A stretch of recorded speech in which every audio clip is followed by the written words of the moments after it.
है, काफी हद तक ऑपरेट कर पाया है। लेकिन उसी ज्योग्राफी में अगर आप देखें तो ईरान से पूरे जीसीसी कंट्रीज एक्सपोज हैं, Bahrain, Qatar, UAE, Saudi Arabia, सब उसके टारगेट पे और सब जगह वो अटैक कर रहा है। तो ज्योग्राफी तो अल्टीमेट डिसाइडर होता ही है किसी भी वॉर में, लेकिन इसका मतलब ये भी है कि ईरान इस समय ये जान रहा है कि उसी ज्योग्राफी का वो फायदा उठा रहा है और ये मुझसे आप मान के ले लीजिए वो हॉर्मुज पर किसी न किसी तरह आने वाले दिनों में भी जो भी एमओयू हो, डील हो, उस पर वो अपना कंट्रोल नहीं छोड़ेगा, क्योंकि उसको एक अल्टीमेट वेपन मिल गया है जो पहले कभी नहीं था। और वही वो एक दुखती रग है अमेरिका की, ट्रंप की, जो वो जान गया है। सर कि पहले भी था, इसके पहले भी हॉर्मुज को लेकर फ्रेंच से लेकर तमाम लोगों ने कोशिशें की, हमने उन हमलों को टाला, ये जगह हमारी थी, हमारी है, हमारी रहेगी। क्या हॉर्मुज को लेकर ये दावा क्या मुस्तकिल ईरान पहले भी करता रहा, आज भी कर रहा है और आगे भी करता रहेगा, और भूगोल ही उसके लिए सबसे बड़ा वरदान बनेगा क्या? लेकिन उससे पहले उधर बाबल मंदेब में क्या हो रहा है? ये कहा गया था, और मैं ये आपसे कमोडोर काले आपसे जानना चाहूंगा, ये कहा गया था कि जैसे ही हमारे सिविलियन इंफ्रास्ट्रक्चर को निशाना बनाया जाएगा, हम हुतीस को गो हेड देते हैं कि वो जाकर बाबल मंदेब को चोक करने। क्या ये हो रहा है? हो रहा है लेकिन पार्शियली हो रहा है, या इसको धीरे धीरे एस्केलेट करेंगे? क्योंकि एकदम से अगर ये कर देंगे तो जाहिर है वो तमाम पत्ते अपने एक साथ खेलने वाली गलती नहीं करेंगे। देखिए, इंफॉर्मेशन तो यही है कि ईरानी लोगों ने और आईआरजीसी के कंट्रोल में यमन में जो हुतीज हैं वो अटैक करेंगे, परंतु देखिए इसमें समय लग रहा है, और समय इसलिए लग रहा है क्योंकि उनके जो लैंड रूट्स वगैरह ब्लॉक कर दिए थे, प्लस खबर ये भी थी कि गल्फ कंट्रीज की तरफ से काफी पैसा उनको खिलाया गया है ताकि वो ये सब ना करें। तो इसमें थोड़ा सा समय तो जरूर लगेगा, और साथ में ये भी प्रॉब्लम हो गई थी कि लॉजिस्टिक्स सप्लाईज जो उनको पहुंचनी थी हुतीज को, मिसाइल्स वगैरह की, वो भी अमेरिका ने बहुत डिसरप्ट करी हैं। आपको याद होगा कि एक एयरबेस पे भी हमला किया था सऊदी अरेबिया ने, जब कोई एयरक्राफ्ट का, ईरान का एयरक्राफ्ट वहां लैंड करने वाला था। तो ये सब बेसिकली इंडिकेटर्स थे कि इंटेलिजेंस को इन्फॉर्मेशन है कि अब हुतीज को एक्टिवेट किया जाएगा और बाबल मंडेब जो स्ट्रेट है उसको बंद करने की कोशिश करेंगे। अगर करते हैं तो देखिए जो सेकेंडरी रूट था जो सऊदी यूज कर रहा था और कुछ और कंट्रीज यूज कर रहे थे सऊदी के साथ मिलके, वहां से ट्रैफिक अराउंड 7% जो ऑयल सप्लाई है वहां से निकलता है, तो वो भी ब्लॉक होगा एंड डेफिनेटली उसके साथ मुश्किलें और बढ़ जाएंगी। परंतु याद रखिए हुतीज एक बहुत सब्सटैंशियल फोर्स नहीं है। अभी आपने आपके एक रिमार्क में एक बात महत्वपूर्ण कही सर, आपने कहा कि उनको उधर गल्फ कंट्रीज की तरफ से भी पैसे खिलाए गए।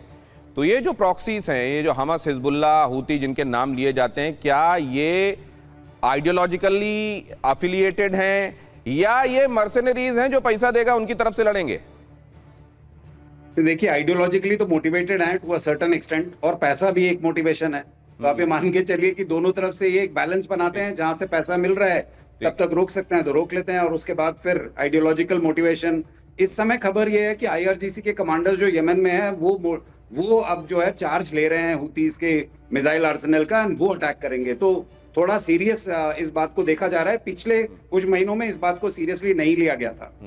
होर्मुज में शिप पर हमले का ईरान ने वीडियो जारी किया। ईरानी वार्निंग को नजरअंदाज करने पर एक्शन, नियमों का उल्लंघन करने वाले जहाज पर कार्रवाई, आईआरजीसी नेवी की सख्त घेराबंदी की लाइव तस्वीरें, हमलों के बीच होर्मुज में ईरान का शक्ति प्रदर्शन यहां पर, वो भी देख लीजिए। अब जरा ये देखिए अगली खबर, ईरान ने हिंद महासागर में अमेरिकी युद्धपोत को खदेड़ा, ईरान का कोस्ट बेस्ड क्रूज मिसाइलों से बड़ा हमला। ईरानी हमले के बाद अमेरिकी शिप को पीछे हटना पड़ा, मिसाइल रेंज से बाहर भागने के लिए मजबूर अमेरिकी वॉरशिप, समंदर में ईरानी सेना की बड़ी कार्रवाई से बढ़ा तनाव। अब जरा देखिए समुद्र में ईरान की नाकेबंदी, देखिए यहां घटनाएं क्या बता रही हैं, देखिए जरा। ये होर्मुज को लेकर बवाल, ये जगह है जिसको लेकर इस समय बवाल आप देख रहे हैं। होर्मुज में चेतावनी, नजरअंदाज करने पर थाईलैंड के जहाज पर हमला, और यहीं से तो इस बार शुरू हुआ पूरा मामला। इस फेज में होर्मुज में जहाजों को टारगेट इसलिए किया गया क्योंकि जो रूट ईरान की तरफ से तय किया गया था, जहाज उसका पालन नहीं कर रहे थे। उन्होंने ओमान के करीब से जो दूसरा रूट एक बनाया गया उसको फॉलो किया।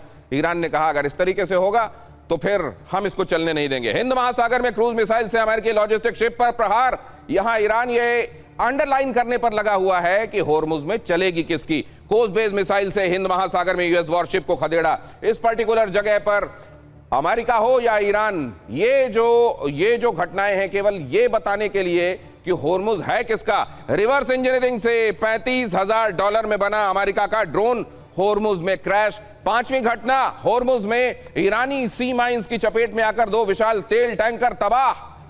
होर्मुज में किसकी चलेगी, होर्मुज को आखिर कंट्रोल कौन करेगा। आज के जमाने में जब यह कहा जाता है कि वो जो जियोग्राफिकल एडवांटेजेस होते थे पहले के जमाने में, ज्यादा उसको आप मानते थे कि ये वाकई एडवांटेजेस हैं। आज के जमाने में वो लागू नहीं होते। जब लोगों के पास इंटरकॉन्टिनेंटल बैलिस्टिक मिसाइल्स तक हैं, क्या वाकई अमेरिका पर ये उसकी ताकत के साथ ये लागू है, या जियोग्राफी, भूगोल तो आज भी काम करेगा, होर्मुज में ईरान की चलेगी? प्रोफेसर अमिताभ। बिल्कुल, कभी कभी भूगोल को भी हमको बहुत इंपॉर्टेंट मानना चाहिए। जैसे एक मैं एग्जांपल ही दूं, यूक्रेन रशिया वॉर में आप देख रहे हैं, हम कह रहे थे कि रूस बहुत बड़ा है, उसको तबाह करना यूक्रेन के बस का नहीं है। वही ज्योग्राफी आज उनके लिए एक डिफिकल्ट प्रोपोजिशन हो गई है। दूर दूर तक ड्रोन्स अटैक किए जा रहे हैं। यहां पर भी वही है, अमेरिकन ग्राउंड ट्रूप्स जब उतारेंगे तो आप समझ रहे हैं तुर्की के बॉर्डर से लेकर पाकिस्तान के बॉर्डर तक वो कहां कहां उन पर डोमिनेट कर पाएंगे। आधा तो डेजर्ट है और जहां पॉपुलेशन है वहां ऑलरेडी इनकी बहुत तबाही हो चुकी है। ज्योग्राफी के हिसाब से अगर देखा जाए, ईरान कंट्रोल तो नहीं कर पाएगा, लेकिन ये तो जरूर एक टेरर तो जरूर फैला सकता है उन होर्मुज में, उन जहाजों पर। और आपने देखा होगा कैसे प्रिसीजन स्ट्राइक हो रहे हैं ड्रोन से।